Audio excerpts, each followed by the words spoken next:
According to Open Doors, 1 in 6 Christians in Africa suffers some kind of persecution for their faith. Nigeria has been hit particularly hard with religious persecution of Christians. Some, including my next guest, are calling it a religious cleansing. Right now in Nigeria, millions of Christians are being targeted for merely practicing their faith, and some are blaming it all on climate change.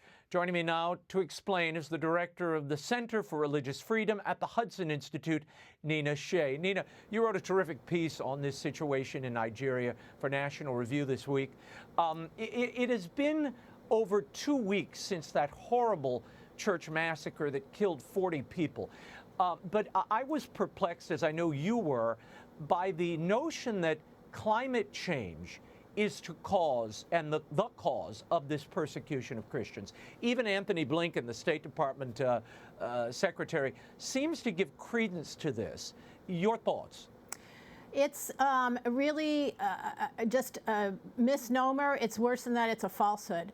And it's a justification for the killings, essentially, Raymond. When you think about it, by saying that there's climate change, it means that people were driven to murder other religious believers from another religion because the climate forced them to do that. And it's a fight over resources. So ultimately, it's a Marxian analysis. And it's completely false. There's no solution when you blame it on climate change, of course. You want to have police, you want to have protection, you want to have security forces, you want to have justice in those cases. You want it to stop. And climate change offers really no short-term solution for them. Well, Nina, in this case, no suspects have been identified, though this massacre was conducted by radical Islamists. The witnesses provide us with that information. But it's a kind of clever scapegoat here, blaming the environment because it serves a political end, which is we have to dump more money into climate change legislation and closing down fossil fuel exploration and expansion so we can stop the persecution over here. It also lets you off the hook of not having to investigate who's responsible for this persecution. But what is going on here? Why is there no effort to find justice for these victims, Nina? Well, I think that there's very little sympathy, to say the least, for Christians. And our leaders, our political leaders now do not want to, and it's in the United States, it's in Ireland, it's in the UK, they're all saying the same thing, that this is climate change. This is a way of making the perpetrator the victim, Raymond, and the Christians are just, don't play a role here, even though they're the ones that are being killed. In fact, more Christians killed in Nigeria in recent years, including the last year, than anywhere else in the world. So this is a serious problem. It's not a one-off event that there was a church attacked on Pentecost. It's been a pattern for years, and it's building, it's accelerating, and it's spreading all around the country of Nigeria. Now, that's an interesting point you raise, that this has been a problem for years. And you were part of the International Religious Freedom Board at the State Department. Last fall, the State Department delisted Nigeria from its list of countries of particular concern for religious persecution. Now, this Pentecost massacre makes it look like that's a rather poor decision on the State Department's part. Your thoughts? Yes, it's political. It's part of the narrative that you outlined, Raymond, that it fits into climate change, it fits into intersectionality. We don't want to blame victims for religiously motivated attacks coming from radical Islamists. We don't want to uphold Christians as the victims because they're colonizers, they're white racists, even though these are black Christians we're talking about. And delisting was a way to just put the whole issue aside, that more Christians are being killed now in Nigeria than any other place in the world. And they're being brutally murdered. And of course, Raymond, this is happening in a larger context of anarchy in Nigeria, but that often happens. It happened with the Jewish Holocaust. There was a war going on, but still you can focus and single out a particular victim group for religiously motivated violence.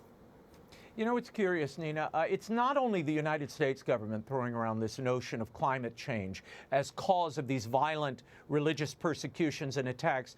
Irish President Michael Higgins excused the murders by jihadis, saying these Fulani herdsmen are, quote, pastoral peoples who are among the foremost victims of the consequences of climate change. Now, Nina, the local bishop of Nigeria denounced the Irish president's statement. He said these atrocities are religious cleansing of Christians. Explain. Yeah, it started in the northeast of Nigeria with terror groups that are affiliated with ISIS, and we all know about ISIS. And they wanted to eradicate Christians in Iraq and Syria, and they're doing it now in, these are locals who are affiliated with ISIS in the Middle East, and they're doing the same thing in Nigeria. And it's spreading around actually West Africa and the rest of Nigeria. The church that was attacked on Pentecost Sunday, filled with worshipers, was actually a peaceful area. There wasn't any history of this. So it's a sign that this is spreading, and it's extremely dangerous because we have national interest in maintaining peace in the region and partnership and trade with Nigeria. Nina, why is there such a pronounced bias in favor of the Fulani, these herdsmen, particularly those who are radicalized jihadis? Well, it is playing with fire, and the president of Nigeria is the son of a Fulani chieftain. His name is Buhari, and he has been putting out this narrative that these are pastoralists, these Fulani herdsmen have not been radicalized, they are not jihadis, that's not who's doing this is just ordinary crime. And yet you see it over and over again, the same pattern, not only attacking a single church, but attacking an entire village or a farming region. The churches are always burned, the people are killed, the priests are taken as kidnapped victims. So it's a pattern that's been growing, and it's extremely dangerous for our interests as well as theirs. The Fulani conducting these attacks, Nina, on Christian farms in the north, they seem to be well organized. Who's funding them? Do we know? Well, some of it is funded by crime, and they have made common cause with some of the cartels in the region, criminal cartels. But there are also, there's Islamist governments in the Gulf and individuals who are also funding this. So it's kind of murky, but there's very little interest in tracking that down. Are the Fulani behind these attacks, other attacks in Nigeria, in addition to the Pentecost massacre? I mean, just days after funerals were held for the massacre victims, 2 more churches were attacked.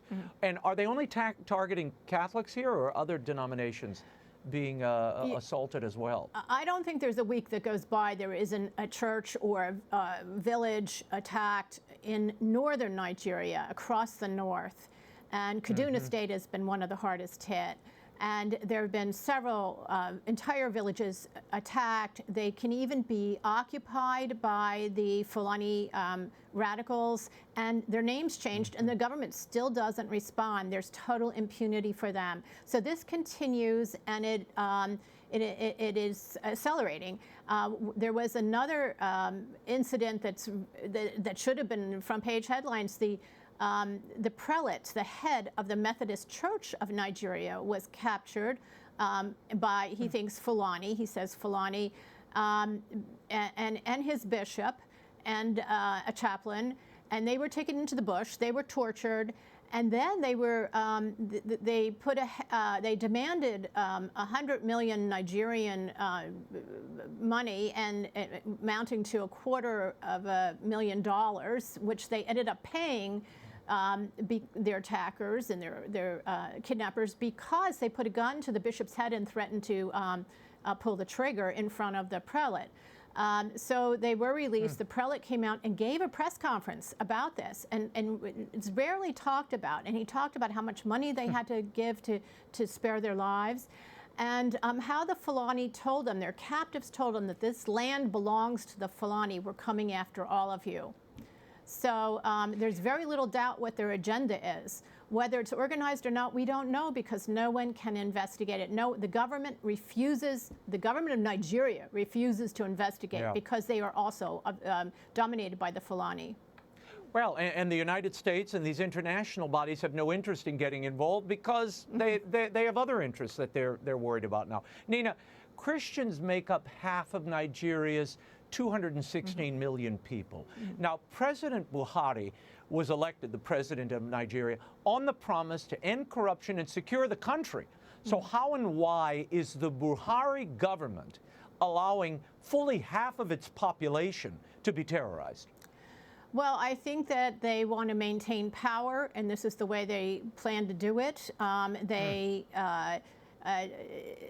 They represent the Fulani and other northern Muslim tribes, and they want to make all of Nigeria that way.